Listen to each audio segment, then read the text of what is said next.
Welcome to the Let's Talk About Love, Sex, and Infidelity podcast with your host, Todd Krieger. Todd has over 35 years of experience working with thousands of couples as a licensed therapist in his private practice. Todd shares his insights on this show. It's never too early to divorce-proof your marriage or too late to heal yourselves and have the relationship you truly want. Hi, everybody. This is Todd Krieger. What I do is I help individuals and couples have the best of all possible relationships. Sometimes I do this by helping individuals heal from childhood trauma, which can get in the way because we bring those traumas into our current relationships. Sometimes I help couples deal with traumas such as infidelity. And sometimes it's teaching them how to learn, develop new skills, and how to connect more deeply. Okay. Today, I am talking about freezing. Now, when a couple has a conversation, one partner might shut down, so they become immobilized as a way to feel safe. And that is what I want to talk to you about. I want to talk to you about what happened then, how to overcome that, and how to prepare after that. Let's talk about shutting down. Shutting down isn't a weakness. It's not a weakness. It's your nervous system trying to protect you. But when that freeze response kicks in, it can leave your partner feeling abandoned and leave you feeling even more stuck. You are not broken if you freeze. You're just frozen. And you do this unconsciously, and it's a way to survive and feel safe on some level. And there's a way out. Let me show you how to melt the ice without having to talk more, solve more, or explain more. Again, I've been helping couples repair to emotional safety and to reconnect deeply for over 40 years. And I do this I teach couples how to do this without forcing conversation or dragging up past pain. I'm not against words. Of course, we need to use words, but we miss the point sometimes when we focus a lot on words. It's really about your nervous system, and it's really about how to help regulate each other's and your own nervous system. In these over 40 years, I can tell you I've seen one thing clearly, is that when someone freezes, it's not because they don't care. It's because they care so much. Their body shuts down to survive the intensity. They don't want to lose something. That's what's going on. People, they think the opposite of connection is conflict, but it isn't conflict, it's absence. Absence is the opposite of connection. And when you freeze, when your eyes go blank, your body goes still, your voice disappears, your partner can often interpret this as disinterest or rejection. Absence. But here's what's really happening. Your nervous system is overwhelmed. You're not choosing to withdraw. You're trying to survive an emotional flood. I had a client who said, it's like my soul leaves the room. I'm here, but I'm not. I've had other clients that said some version of that as well, many.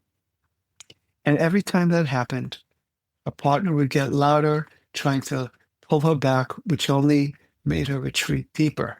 So I want to talk to you about a couple that I've had, and it's Martine and Larry, wife and husband, Martine and Larry. And she also, what would happen was he would get expressive. Maybe he was frustrated, disappointed, whatever, and she would just freeze. And he would get more desperate to connect, to be heard. And so this is what she would do. She would just shut down until we work on this. Okay. So one day I asked her, Martine here, to try something different. I said she felt herself freezing.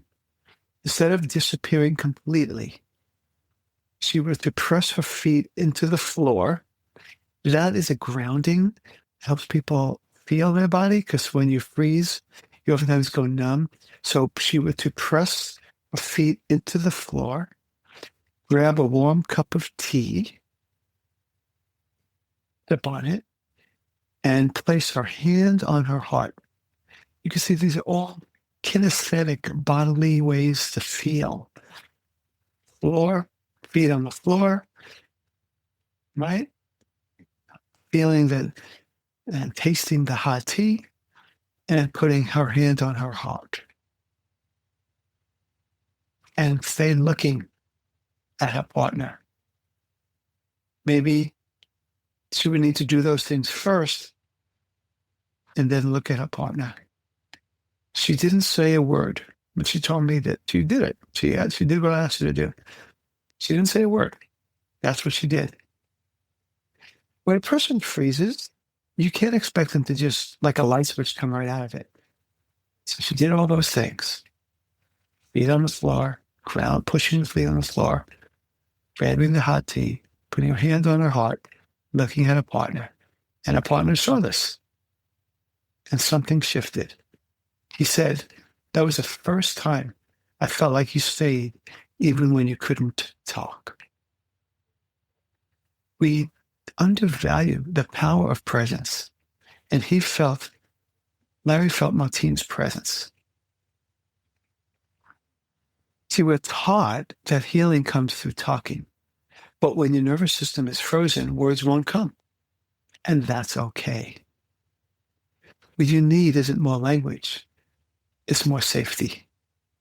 Safety in your body, safety in your relationship, safety to feel without having to fix. Safety to feel without having to fix. And when you can stay in the room, even just energetically, you begin to rewire that freeze response. You begin to feel choice. Oftentimes, people freeze because on some level, maybe when they were younger, they didn't feel choice. They felt trapped. They felt no way out. Now you're beginning to feel choice. So, if you shut down to feel safe, here's your new practice. Don't force words. Don't fake presence. Instead, ground into your body, offer a nonverbal signal, eye contact, gentle touch, closeness, physical closeness. Let your presence speak what your mouth can't. Because you don't have to perform connection.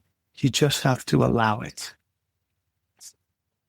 Again, remember the link below, 3 ways to reconnect without talking. And it's a guide that stops arguments and shows you 3 simple, powerful ways to reconnect without your partner, without talking more, solving more, or explaining more. So, yeah,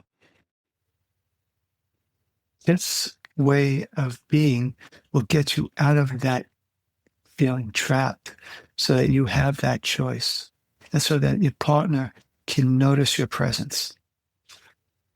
Thanks for listening. This is Todd Krieger, making the world safe for love. That's it for today's episode of Let's Talk About Love, Sex, and Infidelity podcast with your host, Todd Krieger. For free resources and materials, head over to toddkrieger.com. Loved this episode? Head over to iTunes and subscribe, rate, and leave a review. We'd really appreciate it. Thank you.